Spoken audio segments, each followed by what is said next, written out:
very much. Thank you. Thank you. I'm very humbled. Thank you, members, once again for entrusting me with this great honor of serving as Speaker of the House of Representatives here in the great state of Oklahoma. I want to thank Representative O'Donnell, Representative Osborne, for the very kind and generous nomination and second for this prestigious honor. I want to be the first to admit to this body that I am very less than perfect, but it is an honor to serve you in this House, and I will work diligently to bring honor to this institution and to work with the members, all the members of this chamber. I want to thank also the people of House District 22 for giving me the honor of serving as your voice at the state capitol. I will continue to represent you with dedication and integrity, and I will never take granted the trust you continue to place in me.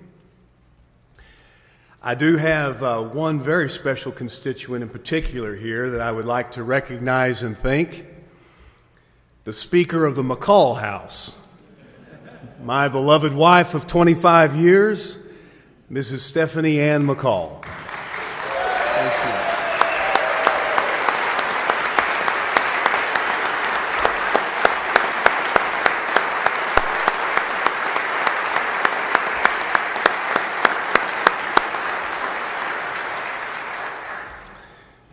And thank you, sweetheart, for being here. Thank you for all the support, encouragement, and the sacrifice that you've made over the last 6 years, being both mom and dad at home when I'm here representing the people of our district and the state of Oklahoma.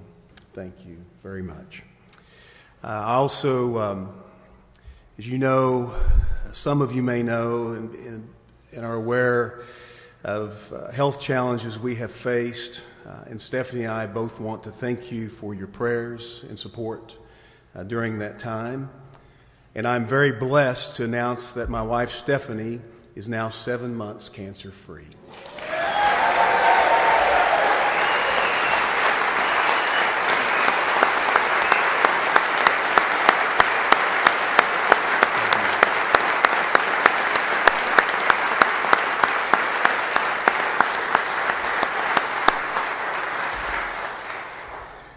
Also with me today that I'm honored, family members, I want to point out my 2 children are here, really now young adults.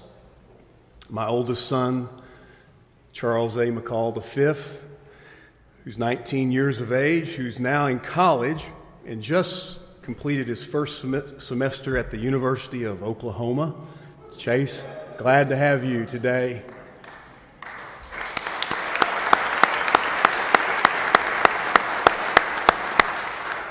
And most importantly, he's been asked to return for a second semester at the University of Oklahoma.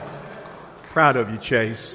You've done a great job, and in fact, I think your grades, your first semester at OU, are better than mine, so congratulations. My youngest son, Carson Hayes McCall, 16 years of age, is here with me today. Carson, thank you for being here.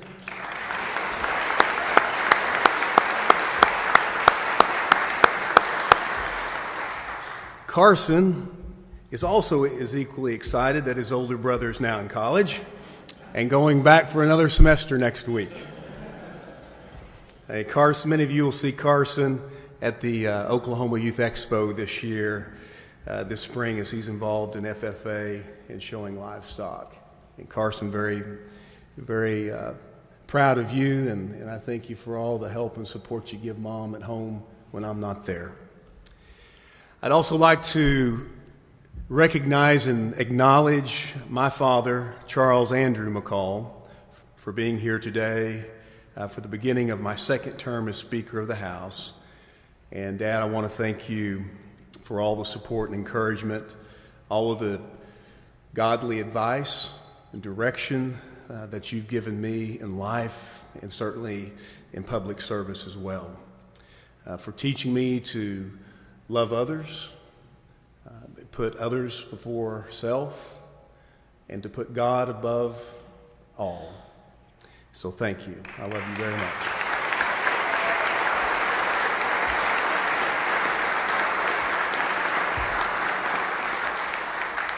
And I would also be remiss and would like to recognize and thank my father's wife, Sharon, for being here today to celebrate this very special moment for us. Thank you, Sharon, for being here.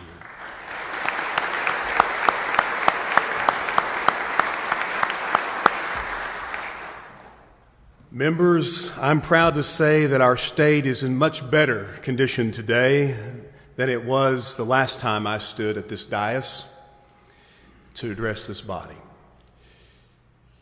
2 years ago, we faced crushing budget deficits that forced us to make very tough decisions. But we worked together, and we did the job that Oklahomans elected us to do.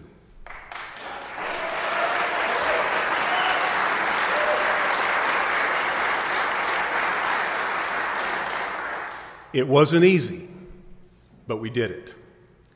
Democrats, Republicans, conservatives, liberals, and everyone in between. We came together to do what was best. Today, we reap the benefits of that.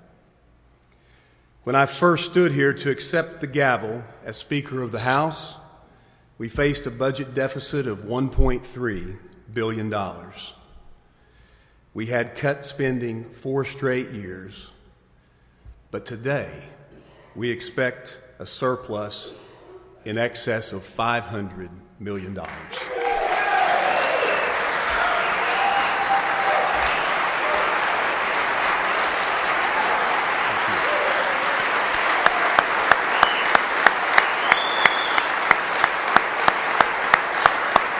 Thank you.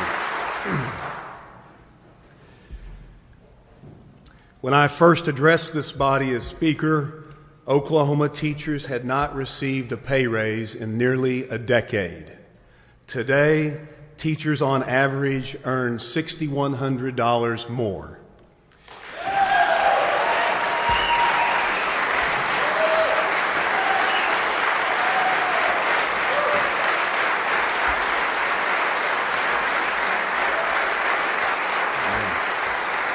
Thank you. I don't say those things to claim credit in any way, because they're not my accomplishments. They are our accomplishments. No one person or party can take credit for what we did together. Oklahoma's success is our success.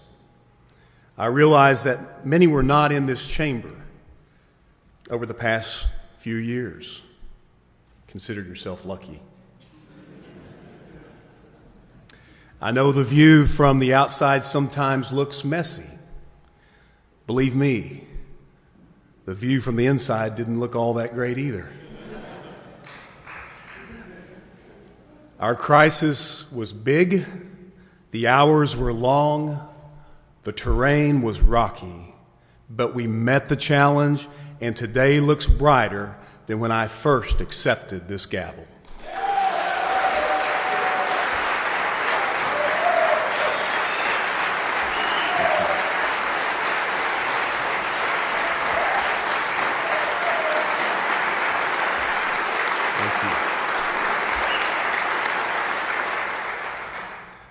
I think the lesson moving forward is that we compromised and we united around a single goal: to do what's best for the people of Oklahoma.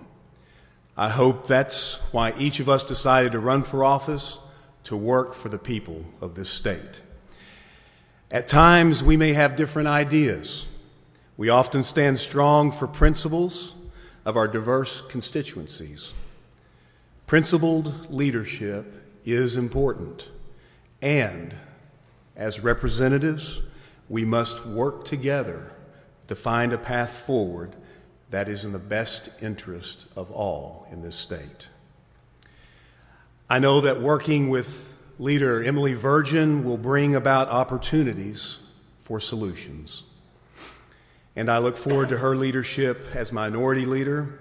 I look forward to working with all the members to accomplish great things for Oklahoma over these next few years. First and foremost is to continue our investment in public education.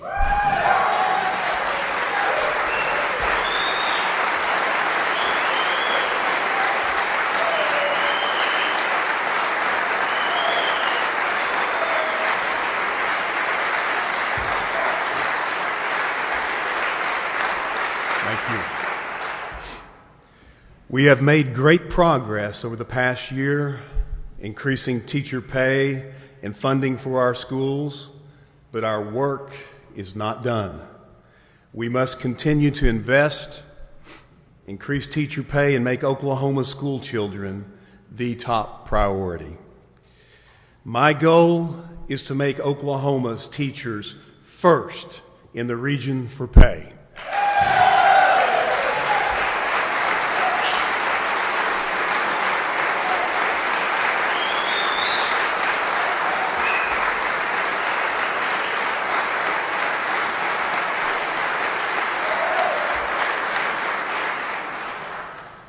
And also to ensure our students are prepared to succeed and compete in a global economy. At the same time, we must put parents back in charge of their children's education and give underprivileged families more options and more opportunity to thrive.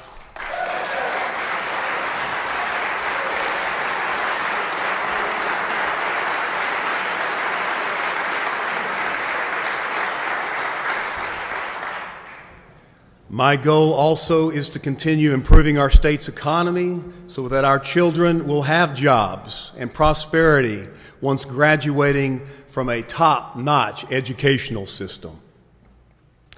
I know there are many new faces in this chamber today, but you aren't the only ones new to the job. The people of Oklahoma elected a new governor in November, and I want to congratulate Governor-elect Kevin Stitt on his victory.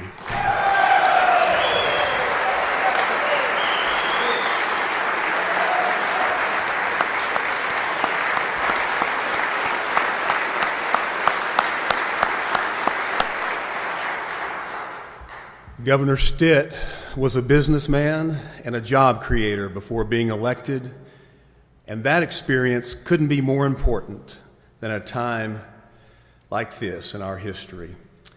And Governor-elect Stitt is the leader that Oklahomans chose. I'm sure I'm not the only member today who hopes that the new governor is successful. His success is our success. To that end, I hope this body and the Senate will agree to grant him the tools needed to truly reform the executive branch of state government. The most important tool we can give him is the authority to hire and fire agency directors. This will provide an unprecedented level of accountability, and the people of Oklahoma deserve it.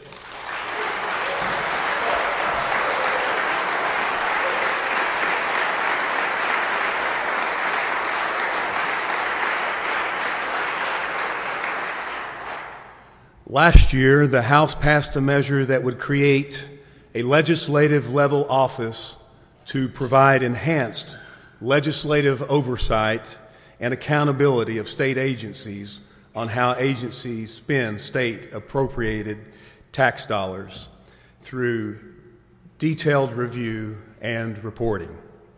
I am pleased to see that measure has leadership support in the Senate and will be advanced to the governor this session.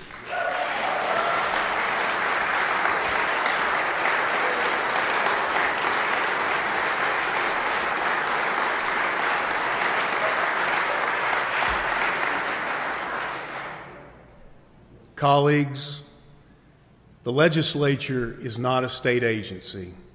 It is one of the three constitutional branches of government, and it must deploy the necessary resources to provide oversight and accountability on how state agencies spend the monies that they receive through appropriations.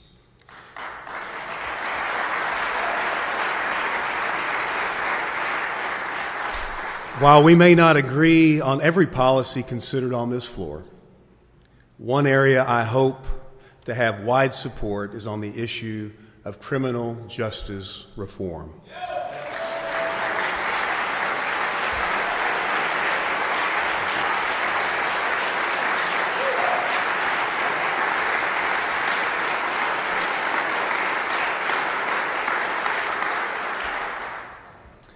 Oklahomans have made it clear that they want us to put violent criminals behind bars, not low-level offenders who struggle with addiction. Oklahomans want us to protect their families, not punish people who face the challenges of poverty, mental health illness, or other barriers to success.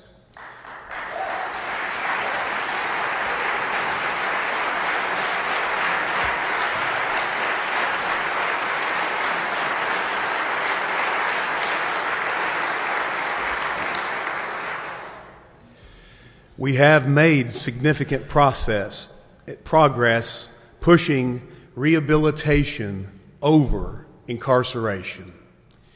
I hope we can accomplish even more this session. More common sense, more hope, more opportunity. That is what Oklahoma should be about.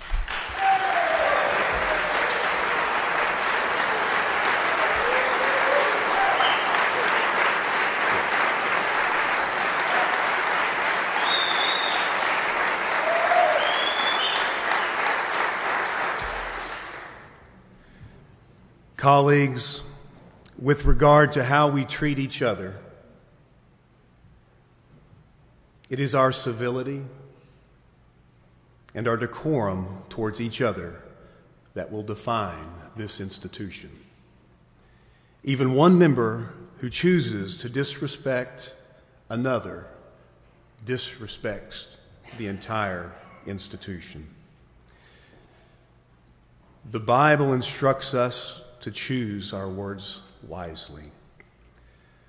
Let us decide today that the people's house is a house of honor. We must all rise up to meet this challenge. Thank you.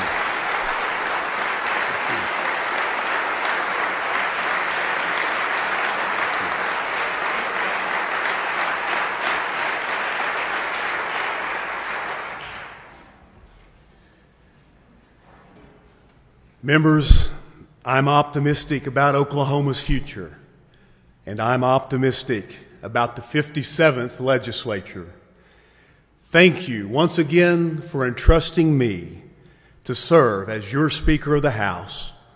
God bless you, God bless the House of Representatives, and God bless Oklahoma.